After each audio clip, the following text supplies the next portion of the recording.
आङो Assam Pradesh Congress कमिटिनि general secretary गाहाय नेहाथारि हिसाबै आङो दिनै नैबे शिशुबारि रिलिफ केम्पआव दंफैयो आंनि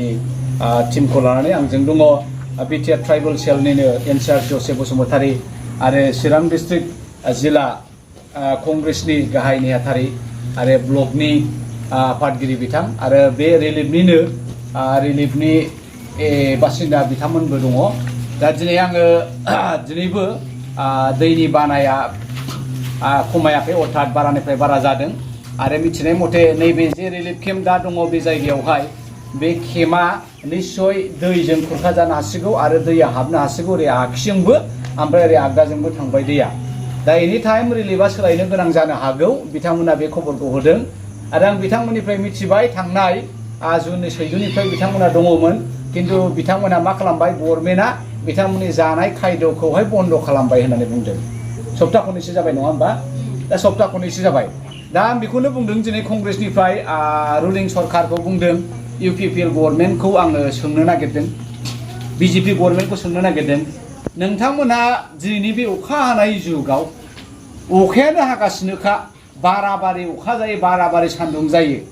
आरो बयहाबो बिदिनो गायनाय फुनायनि सिजन नाथाय बिथांमोना दिनै हा हु खुरखा जाजोब्बाय मोसौ मोसा गैला नुवा डिसप्लेस जाबाय बबाव मावहैगोन बबाव जागोन बबाव खामला मावनानै जागोन दा सरकारि मानसिफ्रा फैनानै होनफैदोंनो सोरबा मण्डलफ्रा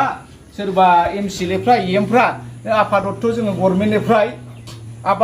गभर्नमेन्टनिफ्राय नोंथांमोननो रिलिफनि रेशनखौ होनो हाला नोंथांमोना बबेबा खामला बायदि मावनानै जानो हायोबा जाथ'दो होननानै बुंनाय जाहैदों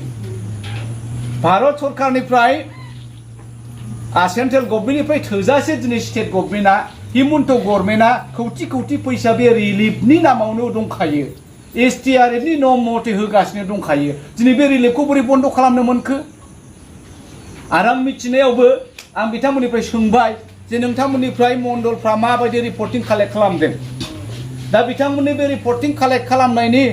खोथाफोरखौबो आङो सोंनानै मिथिबाय एसटिआरएफनि नर्म्स मथे बिथांमोना कालेक्ट खालामाखै दा एसटिआरएफनि नर्म्स मथे बिथांमोना कालेक्ट खालामाखैबा फर्मखौबो फिलआप खालामना होआबा बिथांमोननि दाबि दाबा बिथांमोननि नांगौफ्रा बोरै पूर्ण जागोन बोरै आबुं जागोन दा बावहाय आंहा सन्देह दङ दा बेखायनो इमिडियेटलि आङो दिनै बे इउपिपिएल गभर्नमेन्टखौ खावलायनो सानदों प्रमद बिथाङा थाबैनो बाहाय फैनांगौबा गावनि इएमफोरखौ गावनि एमएलएफोरखौ फाथायनांगौ आरो रेशना दिनैनिफ्रायनो बेलासिनिफ्रायनो जागायफिननांगौ जागोन बहा जागोन बिसोरलाय अखा बांखा ओरैबो दैयानो बेंदिंजोब्बाय मा मावनानै जागोन दिनैनि दिनावलाय नैबे दैखौ बारबाबो गिनांगौ ओरै आखिनि दैखौ बारबाबो गिनांगौ दा मावहैनो हाया बबे समाव मा जायो गथ' गथाय थफ्ला थफ्लि लानानै ओरै खारहां ओरै बारहां अबस्थायाव दासिमबो रिलिफ गैया दासिमबो रेशना गैया खोब दुखुनांथाव जादों आरो मा दा बेखायनो आङो दिनै कंग्रेसनिफ्राय खावलायदों गभर्नमेन्टखौ प्रमद नोंथाङा जेरावखि थाया मानो नै जोंनि बिदा फंबाय जोंनि बिब' बिनानाव बिथांमोना दिनै रिलिफ गैया जानाय रेशन गैया ओंखाम गैया स्कुल गैया कलेज गैया आनि थानि दङ दा बे समावबो रेशनखौ बन्द खालामना होयोबा बिनिख्रुइ अननायसिन बिनिख्रुइ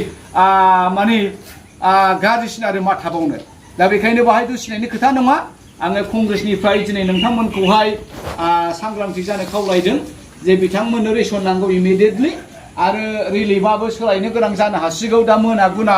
दैया ज्राव ज्राव फैयोब्ला हाजोनि दै नालाय फैनाय एखेबारे दाहारानो गिलु बालु दाहार जायो दा बाय गथ' गथाय लानानै आगसि आगदा सोरखौ बानो सोरखौ बामनो आरो मोसौसो बोनोना अमासो बोनोना बोरमासो बोनोना दाउखौसो रुजुननो दा बेबायदि अबस्थायाव मोनागुना जुदि रिलिफखौ सोलायनांगौ जायोबा खोब गिथावना जागोन दा बेखायनो आं सानदों दानो सान हाबैनि सिगां बिथांमोना रिलिफखौ सोलायनांगौबा थाबैनो आफादत्त एसटिआरएफनि भलन्टियार्सफोरखौ थिनहरनानै रिलिफ सोलायोब्ला खोब गाहाम जागौ होननानै जों सानो आरो मा आरो खनसेबाव खावलायनो सानदों आङो कंग्रेसनिफ्राय नोंथांमोना इमिडियेटलि बिथांमोना नैबेनो बिथांमोननि कालेक्ट खालामनायनि सिस्टेमा दा बियो एस पार दा एसटिआरएफ नर्म जाथ्राखै एसेबो एस पार दा एसटिआरएफ नर्म्सनि बे फर्म फिलआप जायाखै बिथांमोना जानला मेनला ओरैनो कालेक्ट खालामलाबायनानै हैनो नागिरदों नामा एसटिआरएफनि नियम मथे अमा गोमायोबा बोरमा गोमायोबा मोसौ गोमायोबा मियादि हाया खुखा जायोबा न'आ गुगालाङोब्ला बा मानसि खहा जायोबा माबा मोनसे डेमेज जायोबा बेसेबां मोननांगौ बिनि सार्टआ एभेलेबल नैबाहाय थानांगौ बे जिरायसालि न' बिथांमोना इनफर्म जानांगौ कमप्लिटलि इनफर्म जानांगौ बाहाय खुनु थाखोमा लायनो हाइडेन्सि जानो मोना दोनखोमानाय थानो मोना बिथांमोननिसिम ट्रेन्सपारेन्ट जानांगौ आरो बेखौ नायनानै बिथांमोना गामिनि रोंखा राखा मानसिफोरखौ लानानै बेखौ नांगौ बायदि फिलआप खालामनानै आरो मण्डलफोरजों खानागफोरजों डिटेल सावरायनानै सार्कोल अफिसारफोरजों बिथांमोननि जे दिनै बे दैबानाजों खुरखा जानायनि मोननांगौ दाबिफ्रा थन्न जेरै मोननांगौ एरै मोनथारनांगौ आरो मा खारन सेन्ट्रेल गभर्नमेन्टआ स्टेट गभर्नमेन्टनो थोजासे फान्ड हरखाबाय आरो बे फान्डखौ जुदि बिथांमोननो होयोबा बिथांमोना गमामायैनो मोनजागोनबो न'फोरखौबो लुफिननो हागोन गोमाजानायफ्राबो मोनफिननो हागोन आं आसा खालामो खुलुमबाय रायजो राजाफोर